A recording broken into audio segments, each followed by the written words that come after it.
Amis de Pipo TV, bon, je m'installe. C'est reparti pour les vidéos du dimanche matin, vers 10h. On va essayer de faire un petit JT comme ça, plus ou moins sophistiqué. Là, c'est encore un peu à l'arrache, pratiquement. Donc, je l'ai filmé là, je l'ai fait samedi matin. Donc là, on ne pourra pas parler de la manif de samedi après-midi, d'hier, c'est pas grave. Alors, je voudrais juste commencer quand même vite fait, c'est faire un petit bonjour, un petit coucou aux abonnés que j'ai rencontrés à la manif mercredi à Rouen. C'est toujours agréable, du coup j'ai entendu TV Pipo, oui, TV Pipo, c'est moi. Voilà, donc c'est toujours agréable qu'on vous dise ce que vous faites, j'aime bien que quelqu'un vienne vous voir et que vous dise, dis donc, tes vidéos, c'est de la merde toi, non? Hein? Moi? Pas tous quand même, peut-être il y en a des... Non, tous c'est de la merde, d'accord. Confonds pas avec McFly et Carlito, non? Non. Ni avec TV Pipo? Parce que moi c'est Pipo TV. D'accord? Non, tu confonds pas. D'accord, c'est la même. Non, voilà, donc ce serait, ouais, c'est moins. Je préfère avoir des commentaires comme ça, c'est plus sympa. Donc bonjour à vous. Et donc dans cette manifestation, et on va appeler la manifestation des libertés, on va l'appeler comme ça. C'était pas mal, moi j'ai trouvé. Et, on a entendu des choses comme ça, un peu marrantes. Et à un moment j'ai entendu non au viol sanitaire. Et là, ouais, oui, je me suis dit, ah oui, carrément. Je sais pas si vous avez l'image, mais là, moi, j'ai bien l'image, le viol sanitaire. Alors, j'ai jamais pratiqué le viol. J'ai pas. À un moment, j'aurais bien aimé, mais j'avais pas trop le temps, j'avais pas mal de boulot, donc je pouvais pas. Mais par contre, je ressens bien quand même. Je trouve la vaccination, ouais, je la sens bien me. Je sais pas si vous c'est pareil, mais ouais, non au viol sanitaire. Et d'ailleurs, à un moment, dans la manifestation, il y a un gars, il a lancé un pétard. Un mec un peu foufou. Ouais, on va pas se le cacher. Il était à côté de nous, alors nous, pour rigoler, il dit voilà, c'est pour le 14 juillet.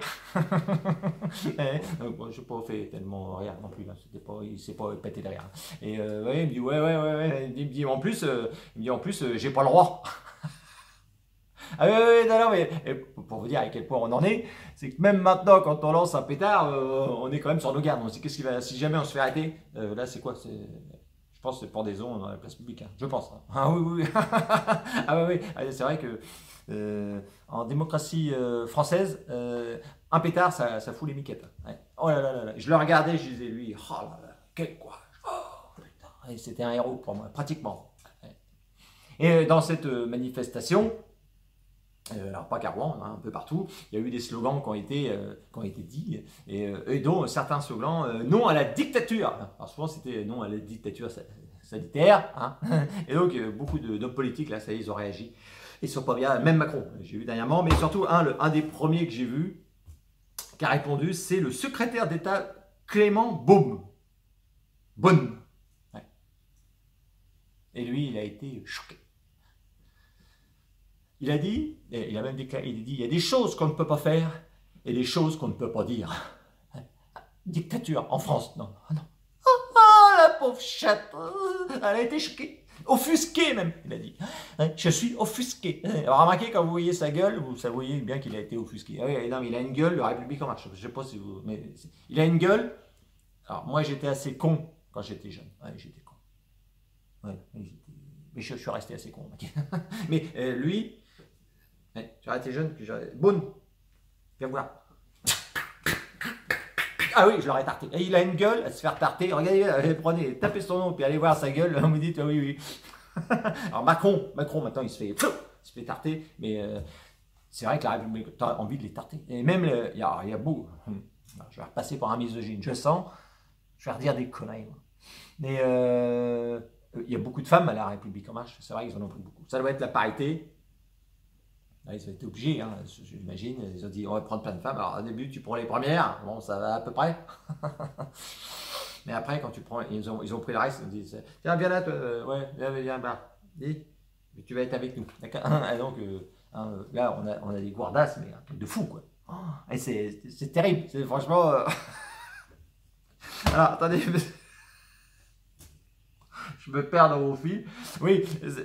Ce que je veux dire, c'est vrai que quand on prend des femmes comme ça, ce qu'on est obligé un peu, c'est un peu, il y en a un qui avait sorti cette fois, c'est vrai que c'était assez marrant, c'est comme en boîte de nuit, quoi. En boîte de nuit, si au départ vous avez essayé de choper un ou deux canons, puis vous voyez que c'est bon, évidemment ça marche pas, ou hop, vers 3 heures, vous prenez un petit peu moins bien, puis à 5 heures, vous ramassez ce qui reste. Dis, toi la grosse, viens là, viens me voir. Oui, c'est pour moi. Voilà, qu'est-ce que je suis en train de dire comme connerie. Voilà, donc la République en marche, c'est un peu ça. Hein. Ah oui, ils prennent tous les résidus de femmes qui. La parité, c'est ça aussi. Hein. Alors, bon, donc je voulais, c'est surtout. Alors, pour la manif. Dernier truc, là c'est un passage spécial rouennais. Ceux qui ont organisé la manif, il y a un moment où il faut s'arrêter. Hein. Oui, c'était trop long. Il faut penser à nous. Moi j'ai des petites jambes, hein. J'ai des petites pattes. Et je marchais au bout d'un moment. Surtout à un moment, on est remonté. Là, il faut vraiment être de Rouen pour connaître. On est remonté vers la gare. Je dis putain, où c'est qu'on va là? J'étais déjà plus bien. L'autre vers la gare, et je me suis dit, là, à tous les coups, on va finir à Bois-Guillaume. Allez, voilà. Et là, il faut nous prévenir. Moi, je vais prendre des chaussures spécifiques, et puis un bâton, et puis voilà. C'est de la randonnée, hein. Voilà, c'est de raccourcir un peu pour les petits vieux. Mais là, bon.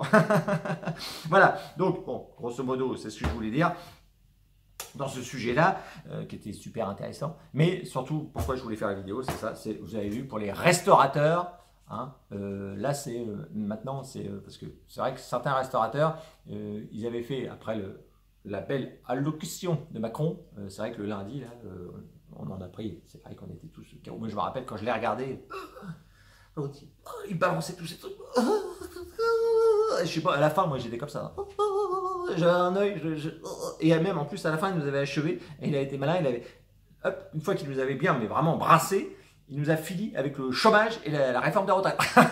Ah ouais, là il a, et moi j'étais plus très bien, et du coup certains restaurateurs le lendemain, j'avais vu des messages sur Facebook où ils mettaient, ouais moi hors de question que je fasse la police, nous hors de question pour le pass sanitaire, on ouvrira, on ne demandera pas, le mec il faisait les rebelles. Ouais, il faisait les rebelles. Ouais, c'était courageux. Et Macron, à mon avis, il a dû le voir, ça. Ah bah oui, parce que donc, du coup, le lundi ou le mardi, peut-être il a été sur Facebook, vite fait. Il a dû prendre le compte de Mémé. Il s'est dit, oui, mais enfin, Mémé, c'est la première dame de France. Alors, nous, pour le coup, c'est la première Mémé de France, hein, évidemment. Et donc, il a dû aller sur son compte. Et puis, il a dû regarder. Et puis, il a vu les restaurateurs se plaindre. Il a dit, bon bah eux, je vais m'occuper d'eux. Résultat des courses, 2 jours après, on apprend 45 000 € d'amende si ils sont pris en flag de ne pas contrôler le pass sanitaire et 1 an de prison. Moi, personnellement, j'aurais mis 1 million d'euros d'amende. 1 million, ouais. Et il faut qu'il muscle son jeu, comme dirait l'autre. 1 million d'euros. Moi, j'aurais mis ça. Et pendaison en passe public, voilà, directement aussi. Ça, c'est bien. Et le Macron... remarquez le Macron, c'est vrai que là, lui, quand je vois sa mémé, franchement, je me dis, ouais, il ne doit pas être bien, il doit pas être bien. C'est peut-être ça aussi. C'est vrai qu'il y a un âge, je sais pas, il doit avoir 95 ans, je sais pas. Non, c'est ça ce que je dis, mais c'est vrai qu'il ne doit pas aller souvent au machin, hein. Au canard, et la bistouquette, et du coup, ça, à mon avis, c'est ça, il ne doit pas être bien. C'est un peu sale ce que je dis, mais... Donc voilà, donc les restaurateurs, bah, il s'est occupé d'eux. Je pense que maintenant... ah ouais, ils ont peut-être changé d'avis, certains. Ils ont dit, ah ouais, bon, bah d'accord, non, on va effacer le post. On l'a mis sur Facebook. Voilà, donc, en gros, voilà, c'est tout ce que je voulais dire. Et je voulais juste finir sur ça. Ça, c'est un truc, c'est ce qui m'a choqué, ce qui me choque. Alors, vous aussi, hein, c'est BFM TV, là. Là, c'est la République en marche TV, ou même Propagande TV. Là, ça devient fou. Ils ont toujours été un peu... mais là, ils se lâchent complètement, ils n'ont rien à foutre. Là, ils sont... Alors, en manif, un peu moins. Hein, on les voit, ils se planquent, ça court vite fait, tout ça, ils sont moins fiers, évidemment, parce que quand on fait de la merde comme ça... Mais là, c'est de la propagande, mais c'est flagrant, mais c'est fou. Et je regardais... Alors, c'est vrai que je dis aux gens de ne pas regarder BFM TV, et moi, je passe mon temps à le regarder. Alors, c'est pour avoir des biscuits, mais bon, malgré tout, je regarde quand même. Et là, je regardais, c'était un après-midi, fin d'après-midi, il y avait des débats. Comme des débats, il y en a partout, sans arrêt. Et là, c'était Olivier Truchot. Olivier Cruchot, même plutôt. Ah, bah alors, Cruchot, qu'est-ce que vous faites? C'est une petite imitation, je me suis permise. Cruchot, là, alors lui, c'est les grandes gueules. Il est parti des grandes gueules, enfin, c'est plutôt les grandes bouches suceuses. Hein. Ah, lui, c'est fou. Hein. Ah, lui, il y va. Ah oui, il n'hésite pas. Et du coup, il invite du monde. Et là, maintenant, il n'y a plus de contradicteurs. Ça, c'est fini. Hein, les Perron, les Toussaint, tous ceux qu'on connaît un petit peu, non, ça c'est fini. Maintenant, c'est lui et 4. Alors là, ça y va dans tous les sens. Et pas sanitaire, c'est les salauds, Alors, je regardais un petit peu, j'avais mis un peu comme ça, je regardais. Je savais qu'il parlait de moi. Oh là là là là, oh, puis, je prends la télécommande, je cherchais, j'étais en panique. Je dis tiens, je vais mettre CNews. Oui, qu'est-ce que je vois? Pareil. Alors je sais plus c'était qui le chroniqueur. Les quatre pareil. Pareil. Pas ça, les salauds, anti-vax. Oh, putain. Là j'ai tout coupé. J'ai dit non, des fois j'ai envie pour faire des biscuits, mais là non, j'ai dit non, coupe tout, arrête tout. C'est là, j'ai été dans mon canapé après pendant une heure à me remettre. Alors je voudrais pas être malhonnête quand même, mais sur CNews, même si bon, je casse du sucre un peu sur le dos régulièrement, mais Pascal Pro, il faut être honnête, qu'on l'aime ou qu'on l'aime pas, il y a quand même un contradicteur toujours dans son émission. Hein, le fiole ou le fol, je sais pas quoi. Alors souvent il se fait démonter par les autres, mais il faut être honnête quand même, il y a un contradicteur. Mais les autres, non, c'est propagande totale. Tous les médecins, machin, propagande. Oh, ah oui, ça devient, franchement, ça devient affolant, je trouve. Hein. Voilà. Donc, ben voilà, voilà ce que j'avais à dire aujourd'hui. Ça a encore été trop long, je pense. Hein. Et ben voilà, on se retrouve une prochaine fois. Ben je sais pas quand. Alors, normalement, hein, tous les dimanches matin, vers 10h, normalement, il y aura une vidéo toujours. Et puis après, quand ça me prend, quand je vois un truc. Voilà. Bon, ben c'est fini. Et puis, ben, je vous dis, pour ceux qu'on voit en manif. D'accord. Bon, ben là, il faut que je fasse le tour. Je me suis filmé là, mais il faut que j'aille éteindre le téléphone. Non, ça va être assez long. Vous allez voir. Je vais essayer de courir, mais d'accord. Allez, hop, coucou.